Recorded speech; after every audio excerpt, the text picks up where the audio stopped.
அடுத்தது பாருங்கள், தேய்மானம் நீக்க வேண்டியதன் நோக்கங்கள். என்ன நோக்கத்திற்காக நம்ம தேய்மானம் கண்டிப்பாக நீக்கணும் அப்படிங்கிறதான்.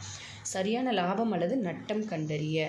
நமக்கு ஒரு மிஷினுடைய லாபமும் நட்டமும் தெரியணும். அந்த மிஷின் எவ்வளோ நாள் உழைச்சிருக்கு, அதுக்காக எவ்வளோ தேய்மானம் அடைஞ்சிருக்கு, அந்த மிஷின் இப்போ சேல் பண்ணனா நமக்கு லாபமா நஷ்டமா அப்படிங்கிறத நம்ம தெரிஞ்சுக்கணும். இது பொறுத்துகை கோட்பாடுன்னு சொல்லுவோம். சரிங்களா? அதே மாதிரி கணக்காண்டில் செய்த செலவுகளை அந்த காலத்தில் ஈட்டிய வருமானத்துடன் பொருத்தி பார்க்க வேண்டும். அதுதான் பொறுத்துகை கோட்பாடு. எவ்வளோ வருமானம் வந்திருக்கு, எவ்வளோ செலவாகிருக்கு அப்படிங்கிறது தான். அடுத்தது பாருங்கள், உண்மையான மற்றும் நியாயமான நிதியை நிலையை உணர்த்த. நமக்கு ஒரு நிலைச்சொத்து மீது தேய்மானம் நீக்கப்படும் பொழுது நிலைச்சொத்தின் ஏட்டு மதிப்பு அதன் தேய்மான தொகை அளவிற்கு குறைக்கப்பட்டு மீதி தொகை இருப்புநிலை குறிப்பில் காண்பிக்கப்படும். ஒரு இயந்திரம் வாங்கியிருக்கோம், ஒரு 5% தேய்மானம் போட்டிருக்கோம் அப்படின்னா அதை கழிச்சிட்டு தான் நம்ம இருப்புநிலை குறிப்பில் காட்டணும். அப்போ தான் உண்மையான நிலைச்சொத்தோடைய மதிப்பை நம்ம அறிய முடியும். சரிங்களா? நம்ம டைரெக்டாக என்ன நிலைச்சொத்து வாங்கினோமோ அதே போட்டோம் அப்படின்னா ஒரு 5 வருஷம் கழித்து நிலைச்சொத்தோடைய மதிப்பு அதோடைய வாழ்வு காலம் முடிஞ்சிருச்சு அப்படின்னா அந்த நிலைச்சொத்தை நம்மளால் வாங்க முடியாது. அதனால் தேய்மானம் சரியாக நீக்கி சரியாக கால்குலேஷன் போடணும். அடுத்தது, நிலைச்சொத்தினை மாற்றுவதற்காக லாப நட்ட கணக்கில் தேய்மானம் பற்று வைக்கும் பொழுது அதற்கு சமமான தொகை வணிகத்தில் தக்க வைக்கப்படுகிறது அல்லது வணிகத்திற்கு வெளியே முதலீடு செய்யப்படுகிறது.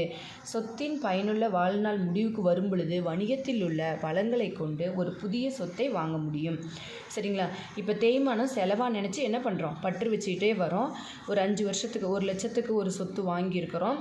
10%னா 10,000 தேய்மானம் நீக்கிட்டே அதை செலவாக நினச்சி நம்ம எடுத்து வச்சுக்கிட்டே வந்தோம் அப்படின்னா தான் அதோடைய வாழ்நாள் முடிவுக்கு வரும் பொழுது அந்த பணத்தை எடுத்து நம்மளால் இன்னொரு சொத்தை வாங்க முடியும்.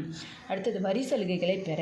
இந்திய வருமான சட்டத்தின்படி வணிக வருமானத்திற்கு வரி கணக்கிடும் பொழுது தேய்மானம் வருமானத்திலிருந்து கழித்து காண்பிக்கப்பட வேண்டும். ஆகையால் வரி சுமையை குறைப்பதற்கு தேய்மானம் கணக்கிடப்பட்டு லாப நட்ட கணக்கிற்கு மாற்றப்படுகிறது. இதை நம்ம தேய்மானத்தை கழித்து காட்டணும். ஏன்னா அந்த மிஷின் என்ன ஆயிருக்கு, கண்டிப்பாக தேய்மானம் ஆயிருக்கு. அந்த சொத்து தேய்மானம் அடைஞ்சதுனால அதை நம்ம கழித்து காட்டுறதுனால நமக்கு வரி சுமை குறையும். அடுத்தது, சட்ட தேவைகளை பூர்த்தி செய்ய. வருமான வரி சட்டத்திற்கு மட்டுமல்லாமல் பிற சட்டத்தின் சதர்த்துகளை பூர்த்தி செய்வதற்கு நிலையான சொத்தின் மதிப்பு தேய்மானம் நீக்கப்படுகிறது. சரிங்களா? இந்த சட்ட தேவைகளை பூர்த்தி செய்வதற்காகவும் தேய்மானம் நீக்கப்பட வேண்டும். அடுத்து, தேய்மானத்திற்கான காரணங்கள் பாருங்கள். தேய்வு மற்றும் உராய்வு. சரிங்களா? தேய்வு நடந்திருக்கு அல்லது உராய்வுனாலையும், அதாவது புலனாகும் நிலை சொத்துக்கள் அப்படின்னா கண்ணுக்கு தெரிகிற நிலை சொத்துக்கெல்லாம் அதன் மதிப்பு குறைந்து கொண்டே செல்கிறது. தேய்வு மற்றும் உராய்வு என்று அழைக்கப்படுகிறது. தேய்வு ஏற்படும் பொழுது நிலைச்சொத்தின் மதிப்பு விகிதாச்சாரப்படி குறைகிறது. சரிங்களா? காலப்போக்கு. அடுத்தது என்ன காரணம்னா காலப்போக்கு காரணமாக ஒரு சில சொத்துக்கள் பயன்படுத்தினாலும் அல்லது பயன்படுத்தாவிட்டாலும் அவற்றின் பயன்பாட்டு நிலை குறையும். நம்ம காலப்போக்கு 5 வருஷம் ஆகிடுச்சு, ஒரு சொத்தை ஒரு வண்டி வாங்கி அப்படியே நிறுத்தி வச்சுருக்கிறோம்னாலும் கண்டிப்பாக அதோடைய மதிப்பு குறைஞ்சிருக்கும். வழக்கொழிவுனா ஏற்கனவே பயன்படுத்துனதில் இப்போ புதுசாக வந்திருக்கும், அதனால் அதனுடைய பழசோடைய பயன்பாடு மதிப்பு குறைஞ்சிருக்கும், இல்லைன்னா இல்லாமல் போயிருந்திருக்கும். அதனாலேயும் இந்த தேய்மானம் ஏற்படுறதுக்கான காரணங்கள் இருக்குது. நவீன கால கணினிகளை பயன்பாட்டாளர்களால் விரும்பப்படுவது. சரிங்களா? இப்போ லேப்டாப் வந்துருச்சு, சிஸ்டம் யூஸ் இல்லை அப்படிங்கிறதுனால அந்த மாதிரி வழக்கொழிவு. அடுத்தது, நோக்கத்திற்கு போதுமானதாக இல்லாமல் இருப்பது.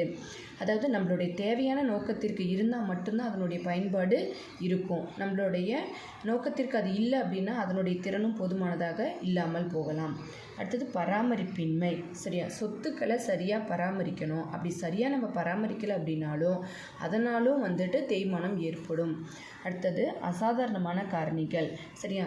திடீர்னு ஏற்படுற தீ விபத்து, இயற்கை சீற்றங்கள், இதனாலேயும் அதனுடைய சொத்தினுடைய பயன்பாடு குறையலாம் அல்லது சொத்துக்கள் நீக்கப்படும் நிலைக்கும் கொண்டு செல்லலாம். இதனால் தேய்மானத்திற்கான காரணங்கள் இதெல்லாம்.